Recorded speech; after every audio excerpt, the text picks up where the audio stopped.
अपने आसपास किसी भी व्यक्ति से ये सरल प्रश्न पूछें, ग्रेविटी क्या है?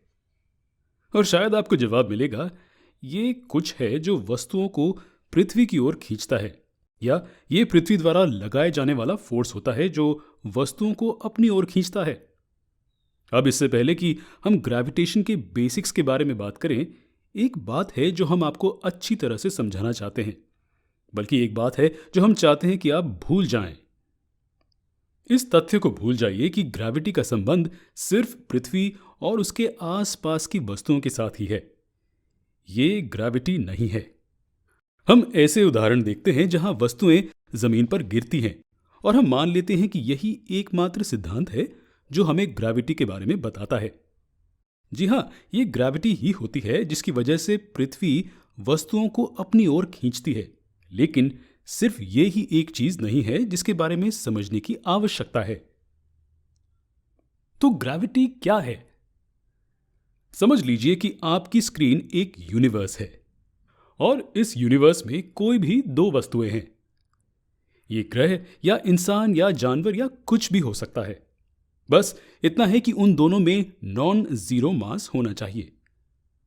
इस केस में दोनों वस्तुएं एक दूसरे को अपनी ओर खींच रही हैं और दूसरी वस्तु इसे अपनी ओर खींच रही है। यूनिवर्स में किसी भी दो मासेस के बीच के इस अट्रैक्टिव फोर्स को ग्रेविटेशनल फोर्स कहते हैं। तो ग्रेविटेशनल फोर्स वो अट्रैक्टिव फोर्स है जो एक दूसरे से दूर किसी भी दो नॉन जीरो मास वाली वस्तुओं के बीच होता है। ये केवल वो फोर्स नहीं है जिसका इस्तेमाल पृथ्वी वस्तुओं को अपनी ओर खींचने के लिए करती है। लेकिन हाँ, हम सभी पृथ्वी पर रहते हैं। यहाँ सबसे अधिक उदाहरण जो हमें ग्रेविटेशन के देखते हैं वो पृथ्वी के द्वारा वस्तुओं को उसकी ओर खींचने से संबंधित होते हैं।